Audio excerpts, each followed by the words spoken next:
kinabukasan natin. Pinuwi tayo ng sa pero tumaas na naman yung blood pressure natin. Nagpa-check up naman tayo sa nurse natin sa company.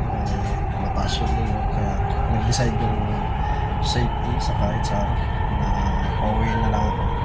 Kaya sa yung nag-stay ako din na mataas yung pressure ko. Kaya ayun, pauwi na lang nila ako. Ayun, ito na ako sa metro. Sa metro, pauwi na ako. Safe po tayo na natin pag-uwi. Si God na lang po bahala sa atin. Alam ko naman na si God ay lagi na sugubaybay sa atin, na lagi na sa tabi natin siya.